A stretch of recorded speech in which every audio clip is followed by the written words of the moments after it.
इलाज है या नहीं है, क्योंकि इलाज तो अभी तक सर्दी जुकाम का भी नहीं है, सर्दी जुकाम की भी कोई वैक्सीन नहीं है। क्या हम उससे डरते हैं? नहीं डरते हैं। क्यों? क्योंकि ज्यादा लोग नहीं मरते हैं।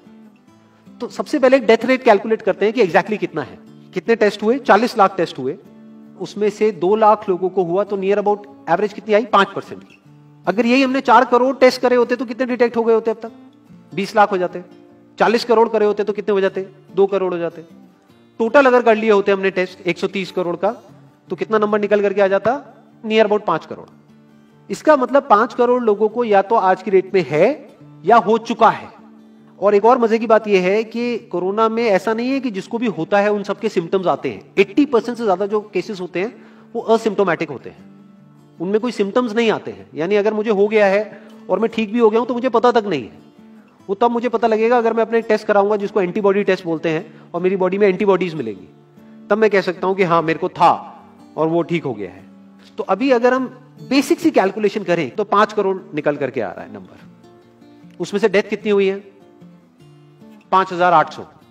तो 5 करोड़ में से 5800 डेथ हुई है। पहले तो इसको कैलकुलेशन को हमको ठीक करना है। डेथ को अंडर रिपोर्ट करने का कोई तरीका नहीं है, बल्कि ओवर रिपोर्ट किया जा सकता है। ओवर रिपोर्ट कैसे? फॉर एग्जांपल आपकी बॉडी में टेस्ट हुआ, आपकी बॉडी में मिला कोरोना वायरस, लेकिन आपके अंदर पहले ही बहुत सारी प्रॉब्लम्स चली रही थी, तब भी आपकी किसी ना किसी वजह से डेथ होने ही वाली थी। बट क्योंकि ये कोरोना आया आपकी बॉडी में, इस वजह से आपकी डेथ हो गई, तो ये ट्रिगर कर गया।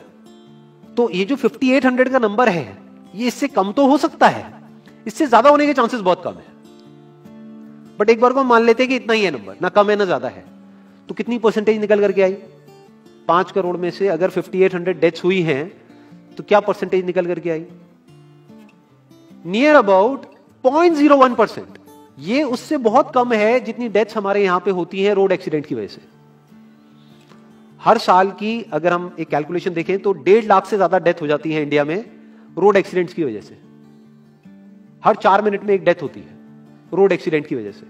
और अगर अभी आप देखोगे सड़कों पे एक बहुत ही फनी चीज नजर आ रही है। 2 व्हीलर पे जा रहे हैं, मास्क सबने लगाए हुए हैं, कभी भी नोट करना इस चीज को। हेलमेट नहीं पहने हुए, हेलमेट बहुत कम लोगों ने पहने हुए हैं। इससे हमको क्या समझ आ रहा है? क्या ये समझदारी है, बेवकूफी है?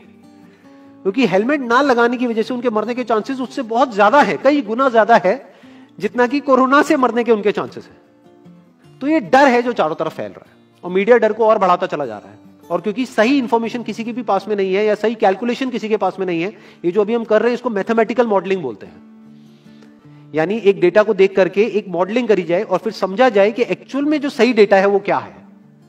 ये नहीं कि लिमिटेड डेटा के बेस पे हम कोई भी कंक्लूजन ड्रॉ कर लें और उसके बेस पे डरते रहें। तो अगर इसका डेथ रेट 0.01% है तो हम सब इतना डर क्यों रहे हैं? क्या कुछ और है जिससे हमको डरना चाहिए, जिससे हम नहीं डर रहे हैं, जिसके बारे में कोई बात नहीं कर रहा है, जो इससे लाख गुना ज्यादा भयानक है? मतलब कोरोना से लाख गुना ज्यादा खतरनाक कुछ है जिससे हम नहीं डर रहे हैं और इससे हम डर रहे हैं। वो क्या है जिससे हमको डरना चाहिए? अनएम्प्लॉयमेंट। अभी पीछे कुछ आर्टिकल्स आए थे न्यूज़पेपर में, जहां पे एक फिगर आई थी निकल करके, I am not too sure ये फिगर कितनी सही है कितनी नहीं है, जहां पे आया था कि 13 करोड़ लोग अनएम्प्लॉयड हो गए। इस फिगर से हमको डरना चाहिए। 13 करोड़ लोग अनएम्प्लॉयड होने का मतलब हम समझते हैं कि इसका मतलब क्या है? इसका मतलब ये, अगर इकोनॉमी पॉइंट ऑफ व्यू से देखोगे, कि ये जो 13 करोड़ लोग हैं ये अपने जो खर्चे हैं वो अब बहुत ही लिमिट में कर देंगे। जिस बंदे की नौकरी चली गई है, क्या वो जाकर के मार्केट में नए कपड़े खरीदेगा? क्या अपने बच्चों के लिए खिलौने खरीदेगा? ट्रैवल एंड टूरिज्म तो भूल ही जाओ। ऐसी और हजारों इंडस्ट्रीज हैं जिनकी धज्जियां उड़ जाएंगी, क्योंकि डिमांड कम हो जाएगी ओवरऑल इकोनॉमी के लेवल पे। जब डिमांड कम होगी तो क्या करना पड़ेगा इन ब्रांड्स को, इन कंपनीज को क्या करना पड़ेगा, इन मैन्युफैक्चरर्स को क्या करना पड़ेगा? अपनी सप्लाई को कम करना पड़ेगा। जितनी उन्होंने सप्लाई कम करी, अनएम्प्लॉयमेंट और बढ़ गया। कि आज जो नंबर 13 करोड़ है वो बढ़ करके कितना हो गया? 20 करोड़। यानी पूरा का पूरा लूप बन जाएगा। इस लूप को बोलते हैं रिसेशन, जो ग्लोबली ऑलरेडी रिसेशन आ चुका है। और अगर यही रिसेशन और डीप होता चला जाए तो उसको बोलते हैं डिप्रेशन, जहां से एक इकोनॉमी को बाहर आने में 5 से 10 साल लगते हैं। तो इकोनॉमी का पहले ही बुरा हाल था, प्लस इस कोरोना की वजह से और बुरा हाल हो गया है, प्लस जो रहा सहा हमारा जो अपना डर है वो सिचुएशन को और खराब करता चला जा रहा है। और इस डर को हर कोई बढ़ा रहा है, कोई भी कम करने का काम नहीं कर रहा है। एक्चुअल में अगर आप मेरे स्टैंड पॉइंट से देखोगे तो डरने की कोई जरूरत ही नहीं है, क्योंकि जो डेथ रेट है वो बहुत ही कम है। तो हम डर क्यों रहे हैं? सोचो। बस इसलिए कि डेथ नहीं होनी चाहिए। अगर यही हमारा ऑब्जेक्टिव है कि डेथ नहीं होनी चाहिए, मतलब हम कहते हैं कि किसी की डेथ नहीं होनी चाहिए, तो फिर तो लॉकडाउन परमानेंट हो जाना चाहिए, सड़कों पे निकलना ही नहीं चाहिए, क्योंकि सीधा सीधा 1.5 लाख डेथ बचेंगी। 1.5 लाख लोग जो हर साल एक्सीडेंट में मरते हैं, उनको हम बचा सकते हैं ना, उनकी लाइफ बच जाएगी। परमानेंट कर दो लॉकडाउन को। कैसा है आइडिया? ये बिल्कुल ऐसा है जैसे मैंने एक आदमी की एक कहानी सुनी थी, उसके घर में एक चूहा घुस गया, तो उस चूहे को उसने पकड़ने की बड़ी कोशिश करी, लेकिन वो चूहे को नहीं पकड़ पाया। तो एंड में उसने क्या किया, घर पे आग लगा दी, अपने घर में आग लगा दी। उसके बाद भी चूहा तो बच करके निकल गया, घर चला गया, घर जल गया। यही हालत है इसकी, कोरोना की। इस डर को हमको खत्म करना पड़ेगा, तब जाकर के इस प्रॉब्लम का एक्चुअल में सॉल्यूशन निकलेगा, जो रियल प्रॉब्लम है। और रियल प्रॉब्लम कोरोना नहीं है। रियल प्रॉब्लम क्या है? हमारी जो इकोनॉमी है। रियल प्रॉब्लम क्या है? अनएम्प्लॉयमेंट। तो इस वीडियो के थ्रू मैं अपनी एक हम्बल रिकमेंडेशन देना चाहूंगा गवर्नमेंट ऑफ इंडिया को, या जो भी लोग एक पर्टिकुलर पोजीशन पे हैं उन लोगों को, कि हमको टेस्ट करने कम करने हैं, टेस्ट बढ़ाने नहीं है। अभी हम गलती क्या कर रहे हैं? टेस्ट बढ़ाते चले जा रहे हैं, जिसकी वजह से केसेस बढ़ते चले जा रहे हैं, जिसकी वजह से डर बढ़ता चला जा रहा है। गवर्नमेंट क्या एक क्राइटेरिया नहीं बना सकती कि जो क्रिटिकल केसेस है बस उन्हीं का टेस्ट करो, क्योंकि उन्हीं को हॉस्पिटल में एडमिट करने की जरूरत है, तो उन्हीं का टेस्ट होना चाहिए ना। जो वैसे ही ठीक हो रहे हैं, अपने आप ही ठीक हो रहे हैं, जिनको माइनर सिम्टम्स हैं और वो खुद ही ठीक हो रहे हैं, उनका टेस्ट करने की क्या जरूरत है? उससे तो पैनिक और बढ़ेगा। और अगर टेस्ट कर भी दिया तो हम करने क्या वाले हैं? उनको क्या हॉस्पिटल में एडमिट करने वाले? नहीं, घर पे क्वारंटाइन करने वाले हैं। अभी जो क्वारंटाइन वाला फंडा है, ये भी जब बेस छोटा होता है तब तो काम करता है, जब करोड़ों में हो जाता है तब काम नहीं करता है।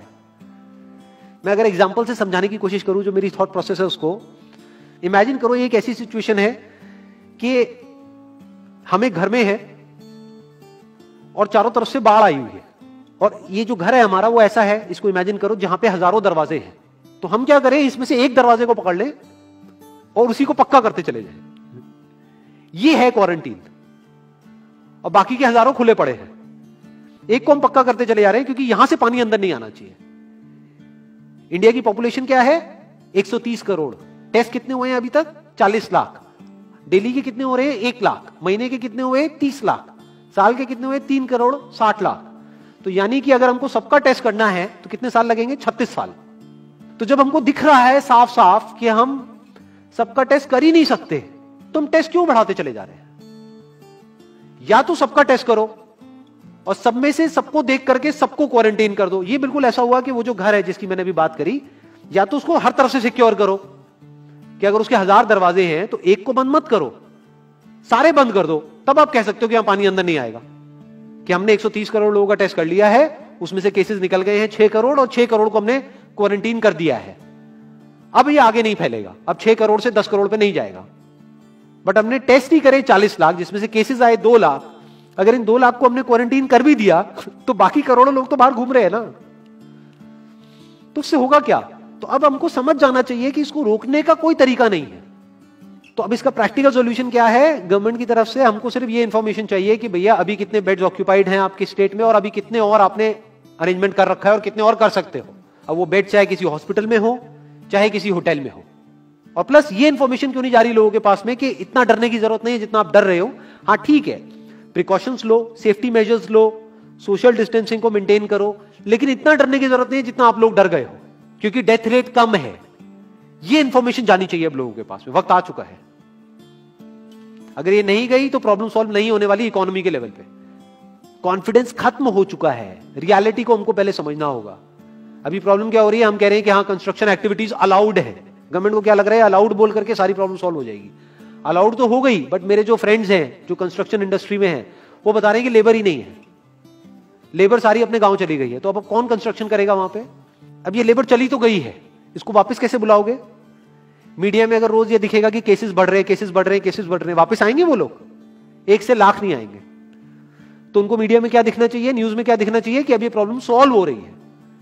तो लोगों के अंदर का डर निकलना चाहिए। यानी जो भी मैंने अभी तक कहा, अगर मैं उसको सम अप करूं तो वो क्या है प्रैक्टिकली, अगर पॉइंटर्स में सॉल्यूशन देखा जाए। नंबर 1 मोस्ट इंपॉर्टेंट, टेस्ट धीरे धीरे हमको कम करने हैं, बढ़ाने नहीं है। दिन के 1 लाख टेस्ट हो रहे हैं, मैं ये नहीं कह रहा कि एकदम से 10,000 कर दो, 1 लाख के 90,000 कर दो, एटलीस्ट बढ़ाओ मत। समझ गए? 1 लाख के 1.5 लाख टेस्ट मत करो दिन के, 2 लाख मत करो, क्योंकि तब भी 36 साल लगेंगे पूरा करने में। अगर आपने स्पीड डबल भी कर दी तब भी 18 साल लगेंगे। 18 साल तक तो पता नहीं ये बीमारी कहां होगी, किसी को याद तक नहीं होगा। तो करना क्या है गवर्नमेंट को, अगर थोड़ा सा सेंसिबली चले कि टेस्ट को धीरे धीरे कम करते चले जाओ, यानी 1 लाख से 90,000 कर दो, फिर कुछ दिन बाद 80,000 कर दो, फिर 70,000 कर दो। इसकी वजह से क्या होगा, मीडिया में केसेस कम होते हुए दिखेंगे, अखबारों में केसेस कम होते हुए दिखेंगे, हर जगह पे जहां पे अभी आ रहा है कि अभी तक की सबसे बड़ी फिगर, आज तक के सबसे ज्यादा केसेस, वो सब धीरे धीरे कम हो जाएंगे। कम मीडिया में पैनिक फैलेगा, कम पैनिक फैलेगा लोगों में, धीरे धीरे लोग बाहर निकलना शुरू होंगे, जो अभी नीड ऑफ द आवर है। धीरे धीरे लोग बाहर निकलेंगे, धीरे धीरे डिमांड बढ़ेगी, धीरे धीरे लोगों में कॉन्फिडेंस आएगा, धीरे धीरे लोग जो गांव चले गए हैं वो वापस आएंगे।